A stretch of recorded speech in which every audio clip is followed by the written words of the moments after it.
It is a blessing. It's a blessing to be here with you today again. We're going to be looking at Psalm 62 today. And to kind of set up what I want to talk to you about, I want to maybe just ask a couple of questions of brutal honesty. Questions of brutal honesty. How many of you have had multiple trips due to injury to the hospital? And maybe that means you're kind of accident prone, and we have to kind of confess it just a little bit to one another today. How many people just don't ever have problems with things like that? How many people are telling the truth right now? Oh, okay, I got you. Well, guess what? Until my 46th birthday, literally my 46th birthday, I had never been to the hospital for anything other than just a minor thing like to get a wisdom tooth taken out. 46 years. And somehow I managed to avoid any major injury-related accident, hospitalization, anything like 46 years. So I felt a little invulnerable. I felt a little bit invulnerable. Like it was just a normal thing to go out and do whatever you felt like you needed to do, maybe whatever seemed fun, whatever seemed enjoyable. It didn't seem like that big of a deal. 46 years. 46 years and one day, I discovered I was not invulnerable. And landed in the hospital for 3 days with broken bones and all kinds of stuff. Not something I particularly care to remember, but sometimes I have to remember, because sometimes we have to remember we are not invulnerable, are we? Stuff happens to us. And those of you who have not had it yet, don't get too cocky, because your day may come when you least thought it would come, when you least expected it. The Nobel Prize-winning poet Czesław Miłosz once wrote a 3-sentence poem, and it's simply entitled Learning. Learning. What does it say? To believe you are magnificent, and gradually to discover that you are not magnificent. Enough labor for one lifetime. You agree? You know, we would love to be, I think a lot of us would love to be superheroes. We would love to think that we are invulnerable. We would love to think that nothing could possibly happen to us, but that day comes, doesn't it? That day comes when we discover we're not exactly invulnerable. How do you live when you discover that life can wound you?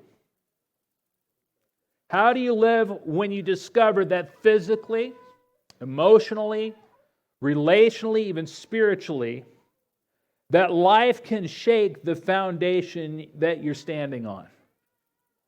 We don't like to admit that we are actually vulnerable people. What does the word vulnerable even mean? Basically, to just summarize, it means woundable. It means that, yes, you can be hurt. We don't like to wait either. So, we're talking today a little bit about vulnerability.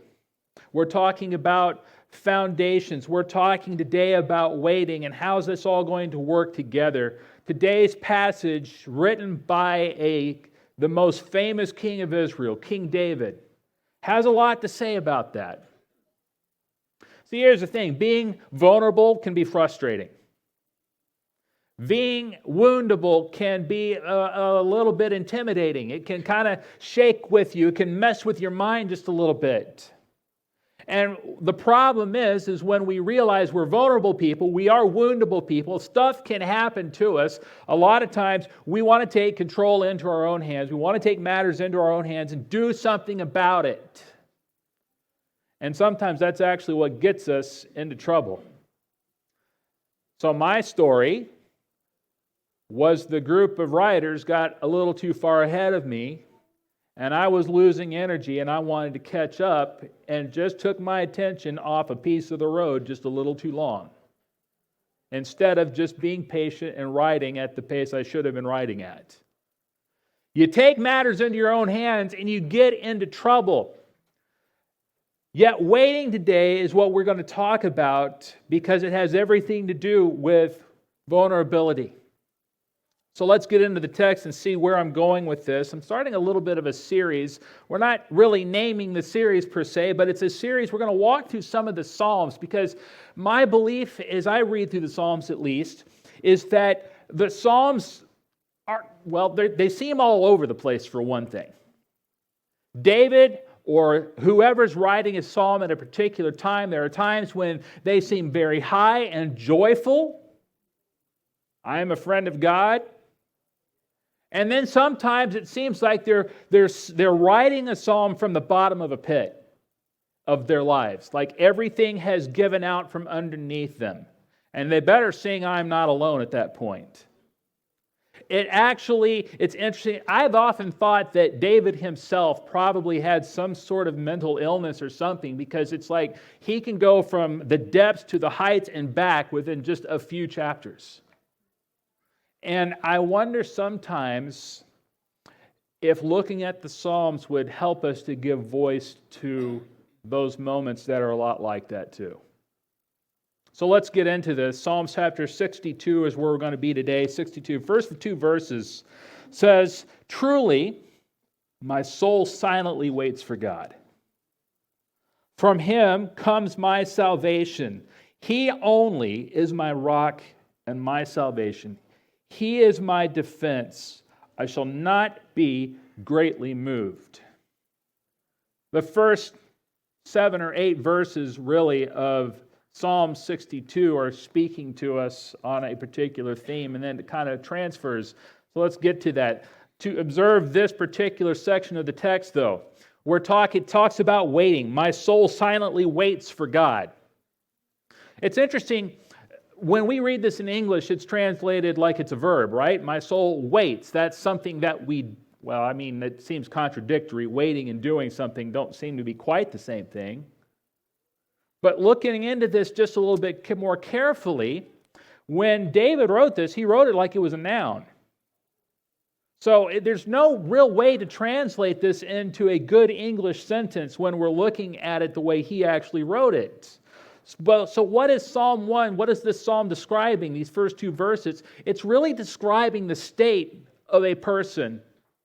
It's describing the state of David's soul. He is in a state of waiting. It's not something that he's doing actually, because waiting and doing don't even make sense. They're contradictory. But he is in a state of waiting. And when we're looking at that word soul, we understand this to mean a soul being what makes person a living being. What makes a life, your breath, how you become a living person. So what is he? He is a waiting life, really. And what comes next describes God's action in relation to this waiting life. It says, He only is, from Him comes my salvation. He is my rock and my salvation. He is my defense. I shall not be greatly moved.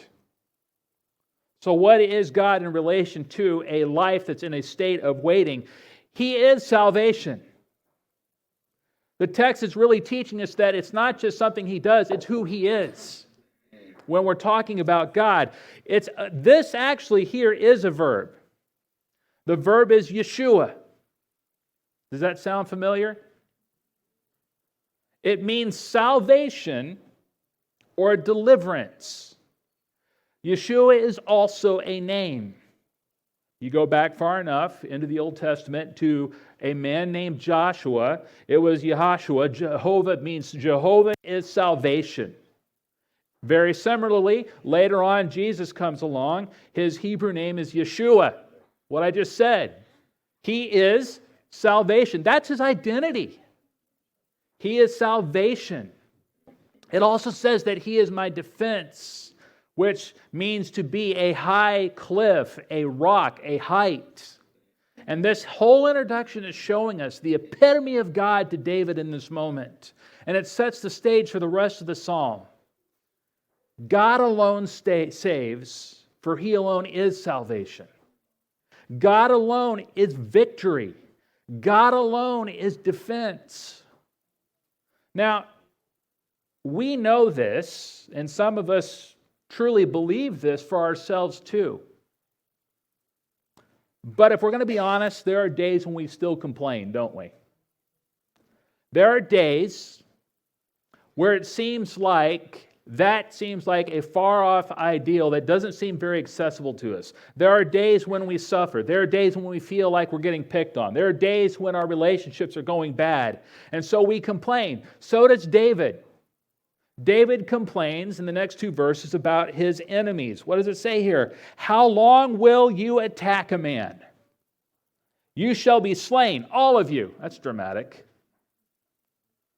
You shall be slain, all of you, like a leaning wall and a tottering fence. They only consult to cast him down from his high position. They delight in lies. They bless with their mouth, but they curse inwardly. Attacking a man. Imagining mischief is another way to say this. This is pretty understated, actually. It indicates an intentional and frantic shouting or attacking someone. It's the opposite, by the way, and it's the absolute opposite of what David does, isn't it? David talks about being a life waiting for God, but the enemies that he's complaining about are frantic in their attacks. They're taking frantic initiative to go after him while he is but a life in waiting for God. So what does he do? He puts in contrast those who are in frantic offense versus the God who saves and is his defense because he waits. And so what does he say about them? The enemies themselves, they're the ones that are unstable. They're the ones that are tottering. But in God, a waiting life is on solid and unshakable footing. It kind of reminds me, if you go, and I don't have this up on the screen, but if you go to Matthew chapter 7, there's a story that this reminds me of. Matthew 7, 24 to 27. Therefore, whoever hears these sayings of mine and does them, I will liken him to a wise man who builds his house on the rock. And the rain descended, the floods came, and the winds blew and beat on that house, and it didn't fall, for it was founded on the rock. But everyone who hears these sayings of mine and does not do them will be like a foolish man who built his house on the sand. And the rain descended, the floods came, the winds blew and beat on that house, and it fell, and great was its fall. So you got a man on a beach. He's building on his own. He's not waiting. He's building close to the waves because that seems like the thing to do, and the trials of life and the strifes of life come on. And it's like the frantic offense, if you will, against the waves. Meanwhile, you got this man on a rock who builds his house on this rock of God and is dependent on it because of where he built it for his defense and victory. The waves are there, but there's only one defense against the waves. It's the rock. The enemies that David complains about, they're two-faced. They're trying to win your favor while plotting your demise. And their only goal is to get you off the rock and into the frantic attacks. In the face of all of this, the attacks are coming from unstable people trying to drag him into their unstable attacks. And David, all he can do is express extreme calm and confidence and dependence on God. He's a soul, he is a life in a state of waiting. Let's keep going with this. Psalm chapter 62, now we're on verse 5 through 7. My soul, wait silently for God alone. He's actually teaching himself. He's telling this to himself. My soul, wait. Wait silently for God alone, for my expectation is from Him. He only is my rock and my salvation. He is my defense. I shall not be moved. It's very much repeating what he's already said. And God is my salvation and my glory. The rock of my strength and my refuge is in God. There's an expectant hope here. And David reiterates that it's God alone that is his sure rock of defense and the only salvation that there is. He is the only one that his waiting soul finds worthy of depending on and waiting on. So in the first half of Psalm 62, David's emphatically teaching people and himself really important lessons, isn't he? They're lessons that he had to learn a lot of times the hard way, because if you go through David's life and you go through the Psalms, you realize that it's the times that he wasn't a waiting soul that he got himself in pretty bad trouble. But they're lessons for us as well. The real lesson in all of this, first of all, you're not a superhero. I know that's hard for some of us to accept, isn't it? Because that's kind of what we want. We're no superheroes, and we don't have to be. We do not have to be superheroes. Life is going to have challenges. Some of the challenges will be extreme. Some of them will tempt us to be frantic in fixing it. And that frantic, I can fix this mentality, we are learning from David, that's not where it's at. Because God alone is the superhero. He is God alone. I am not. He is the I am the I am not. And I got to remember that. We're called to be waiting souls, dependent, in a state of constant dependence. It's not something that you just do when it comes up. We are called to be in a state of constant waiting dependence upon the salvation, victory, and defense of God. For He alone, David teaches us, is our salvation. He alone is our victory. He alone is our defense. One hot afternoon, there's a certain woman that walked to her neighbor's produce stand to buy some grapes. The line was long. Each person is coming up, and it's like each person is getting special attention. And so the woman is thinking to herself, well, I'm going to get to the front of the line, and I'm going to get special attention too. So she waits and waits and waits, finally makes it to the front of the line, and she asks for grapes. Now the store owner says, give me a moment. I'm going to go back and get you some grapes. The owner walked away and is gone behind the building for a minute, 2 minutes, 3 minutes, 4 minutes, 5 minutes going by. You know, if you're waiting more than 5 minutes these days, it seems like people just can't stand it. And she's waiting and waiting and waiting, and nobody's coming. She's getting more and more frustrated, even angry a little bit, and she's about ready to just leave and go somewhere else, take action into her own hands and go somewhere else. When finally the store owner comes back around the corner, and he has the most beautiful cluster of grapes you've ever seen. And he invites her to taste the grapes. She's never tasted grapes any better than this. I wish grocery stores were still like this a little bit. But she's never tasted grapes this good.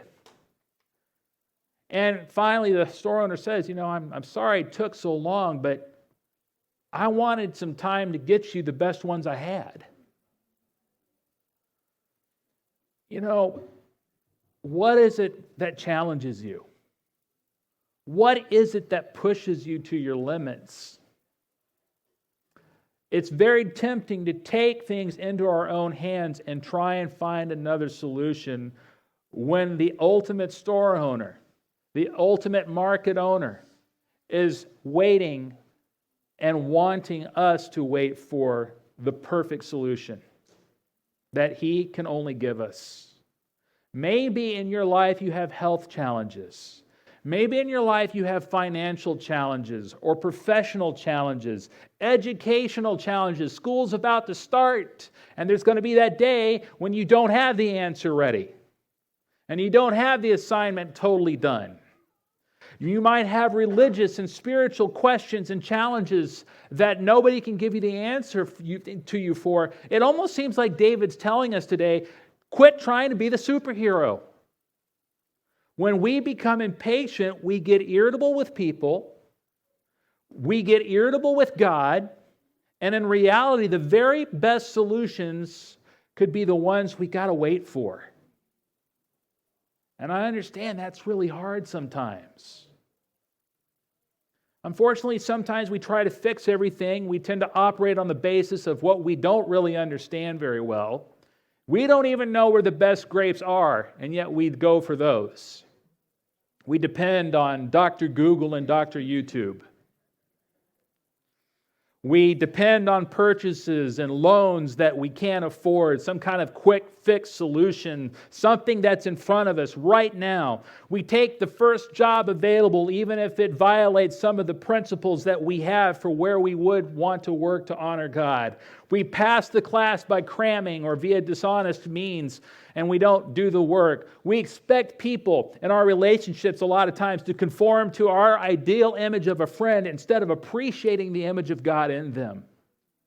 We fill in the blanks. We make assumptions about God. We build whole theologies and belief systems about how He works based on nothing but our assumptions that we don't even know anything about, instead of letting Him teach us from His own word who He is. It seems like the call of David may apply to us. You're no superhero. That's God's job. And I'm relieved about that. God alone is the superhero, and I am a waiting life in a state of waiting and a state of dependence on His salvation, on His victory, and on the defense of God. And it takes a lot of patience and it takes a lot of trust. And David, again, has to continue to teach himself as much as anybody else about that. So let's look at verse 8. Psalm 62, verse 8, it says, "Trust Him at all times, you people. Pour out your heart before Him. God is a refuge for us." There are two imperatives that we find here. Trust Him and pour out. David is not saying this is a suggestion for you. He's saying this is what you got to do. What do you mean by pouring out, by the way? What he's trying to convey here is pour out your innermost soul to Him. Pour out the essence of your heart and mind, the essence of who you are to Him. What are we? We are waiting lives for God. But this is different here. David says earlier that what makes him a life in waiting for God. All right, there's that life in waiting. This is different when he talks about pouring out your life. Again, that's the same word, life. David calls for people to pour out what even makes you a person or a personality. Who you are, your very identity. And the idea that David's trying to convey here is to surrender to God everything that you are that makes you a person. Your physical person, your emotional person, your mental person, your spiritual life, all of it that makes you unique as an identity, pour it out before God. Because He alone is, what have we said? Your salvation, your victory, your defense. And He is to be the home of your unique image of God identity. Verse 9 through 10. "Surely men of low degree are a vapor. Men of high degree are a lie. If they are weighed on the scales, they are altogether, high degree or low degree, they are lighter than vapor." Boy, that makes you feel significant, doesn't it? "Do not trust in oppression. Do not vainly hope in robbery. If riches increase, do not set your heart on them." So this is a big contrast to verse 8, isn't it? This is about what not to trust in. He's already taught about what to trust in. Now he's telling you what not to trust in. Men of low degree can be translated the common people or children of Adam even. Men of high degree, really it's children of substance, people who have, the haves versus the have-nots. But ultimately, if you have or you don't have, you add up to vapor. seems harsh. But we're talking about in comparison to God here. We're talking about not being superheroes, whether you think you're low or you think you're high. Do not trust in oppression or vainly hope in robbery. David had seen men his whole life advance through cruel and dishonest means. He warned people against this and understood that the results never justify the means. He says, if riches increase, don't set your heart on them. As a king, David ended up poor or wealthy. He ended up quite wealthy, didn't he? And most of his earlier years, however, he lived as a lowly shepherd. So he knew what it meant to be the one of low degree, and he knew what it meant to be the one of high degree. And it's almost like he's saying it didn't matter. I add up the vapor whether I'm a king or a shepherd. If riches increase, do not set your heart on them. David knew what it was to see riches. He knew the foolishness of depending on that. So if your instinct is, instead of waiting to get what you need by oppression or robbery or riches, that's not where it's at.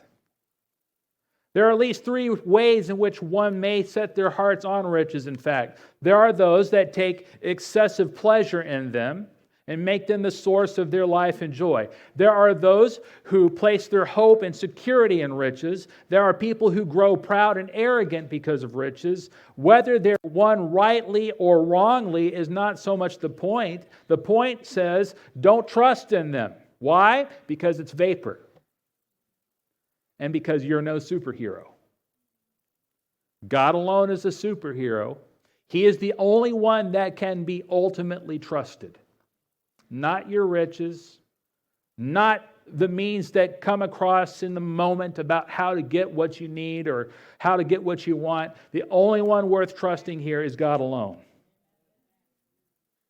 1 Timothy 6:17, we're told there, Apostle Paul is speaking to the church through Timothy here, command those who are rich in this present age not to be haughty, nor to trust in uncertain riches, but in the living God who gives richly all things to enjoy. So we go back to Psalm 62 and we finish this up, verse 11 through 12. God has spoken once, twice I have heard this, that power belongs to God. Also to you, O Lord, belongs mercy, for you render to each one according to his work. What does that mean? God spoken once and God spoken twice? What is that saying? Well, the truth was deeply ingrained in David's soul, wasn't it? Through repetition, he understood that power belongs to God. There's actually several times in the Psalms you'll see him repeat phrases over again or talk about the same lesson over and over again. Sings the same verse over and over again maybe. Because through repetition he had to learn some pretty tough lessons in life. And so that truth is ingrained on him that the power belongs to God and no one else, and he is determined to trust only in God. And believe me, David had to at times because he was maybe the most attacked person in the Old Testament too. Since power belongs to God, David is refusing to look anywhere else for his strength. He does not long for power himself, at least not in this moment. It's when he did, he got into trouble. And since power belongs to God, David doesn't become arrogant as a ruler, knowing that any power he had came from God anyway. It was on loan. And he was God's representative. He says, to you, O Lord, belongs mercy. Gratefully, David understands that God's nature is not just power, because power without love is oppression. Love without power is it doesn't really accomplish a lot. But when love and power come together in the person of God, it is amazing what can happen. David had no expectation of mercy from anyone. David had no expectation of power from any man. If it came, he was happy. But he knew that ultimately the great covenant of love and mercy and power belonged to God alone. Mercy and power go hand in hand with God. The power of God is more than strength over adversaries. The mercy of God is equal to dealing with all the needs of the failing soul, and His power is adequate. He says, "For you render to each one according to his work." Now, we don't normally think of this as an expression of mercy. You know, in some ways, we read things like that and we think God sounds kind of judgy. Yeah, you know, it's like, it just sounds judgmental. But David had something in mind. He had in mind that the good man or woman whose goodness might be despised by the world will always be honored by God. The God of mercy would reward His goodness as the world ignored or rejected it. Charles Spurgeon, great preacher, once said about this Psalms, "Man neither helps us nor rewards us. God does both." But God's help and God's reward will mean that we are, again, lives in waiting. And to the impatient soul, that sounds trite, doesn't it? For us, waiting makes trusting hard, and we have to learn something new here about God. There's a New York Times article. A journalist by the name of Alex Stone tells the story of how executives at a Houston airport faced and solved a cascade of passenger complaints about the long waits and baggage claim. We've all been there, right? I mean, if you've flown anywhere, waiting for your baggage at the end of a long day of traveling, that's just the worst, right? And so people complain about that a lot. So what they did, they decided to hire more baggage handlers at first. Let's try and get these out there quicker. The complaints did not stop. People still didn't want to wait. You know what they did? They had the gate that the airplanes came into, they located them further away and made people walk longer. And so by the time they got to baggage claim, the bag was there. It was there in the same amount of time. It's just that the people had something to do until they got there. We're terrible waiters. We want to do something about it. We want to sit there and get huffy with people. We want to complain. We want to do all of these things. All we want, and all we really want, is to do something about it. David is challenging that mentality and say, be okay with waiting. Be okay with it. For the same article, Stone interviewed MIT operations researcher Richard Larson, world's leading expert on waiting in lines, to discover the psychology behind waiting. What happened at the Houston airport makes for a great illustration. According to Larson, the length of our wait is not as important as what we're doing while we wait. Often, he says, the psychology of queuing is more important than the statistics of the wait itself. Essentially, we tolerate occupied time far better than we tolerate unoccupied time. Give us something to do, and the wait becomes endurable. Disney's become great at this. They put something in the line for you to do while you're waiting to get on the ride. We have life challenges, but this could be the biggest one that we have, being people who can wait and trust on God. It's going to take us having a new perspective about God.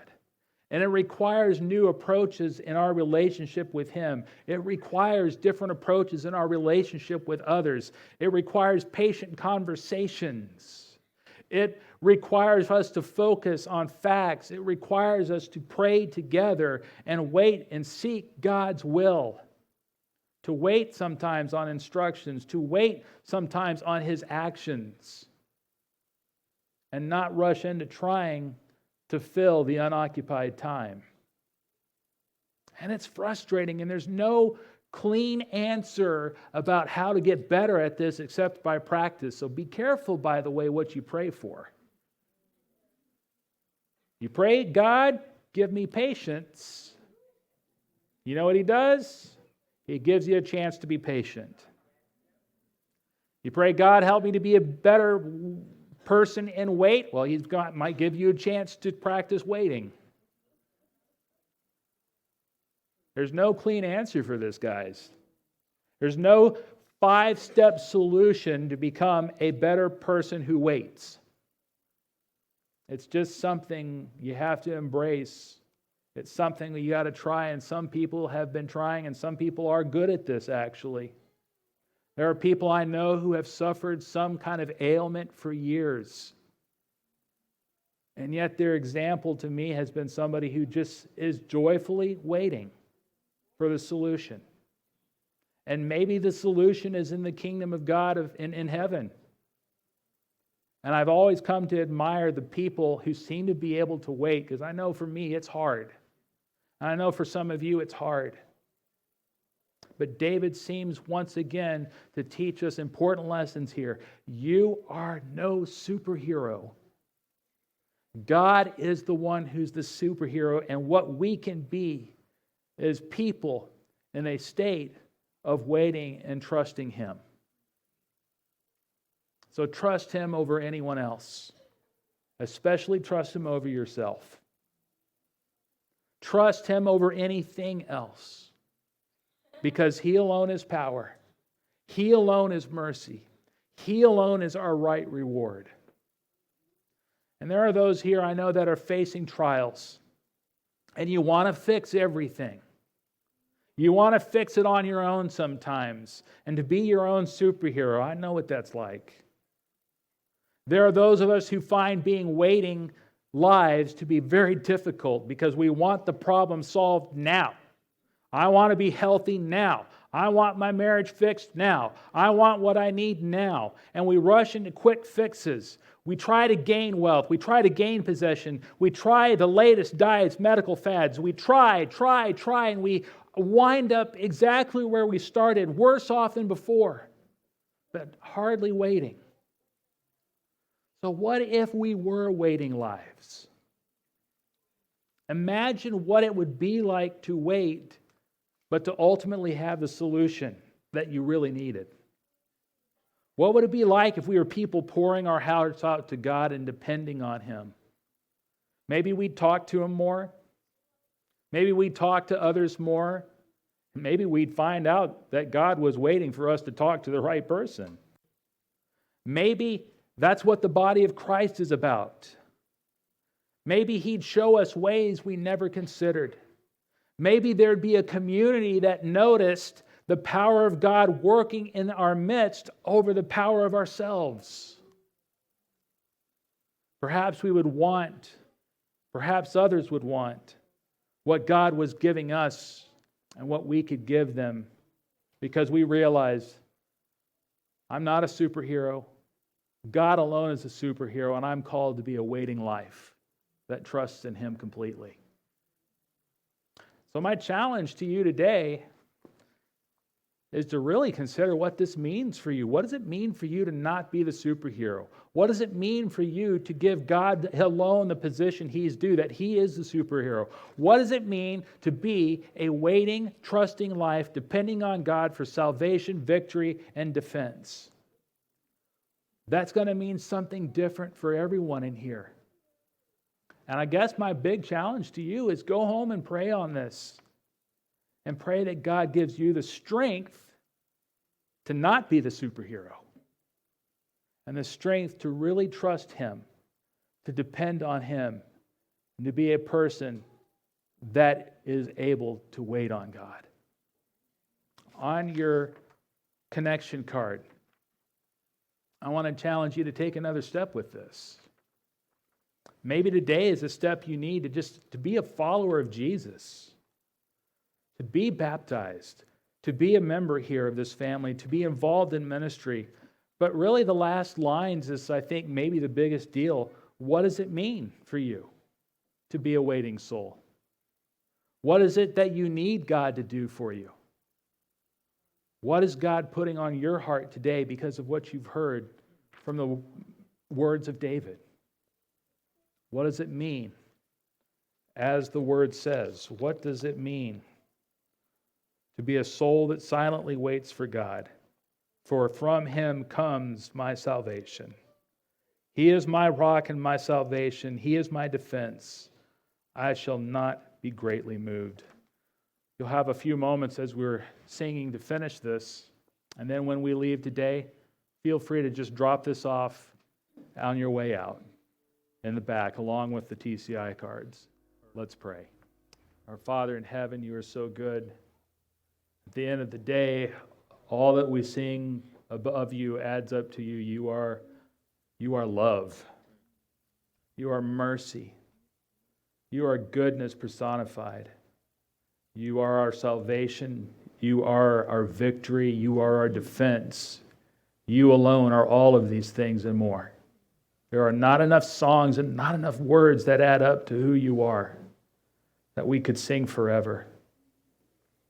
In all of our waiting, may we depend on who you are and wait on who you are and make us able to do so, because that is what you've called us to do. In Jesus' name we pray. Amen.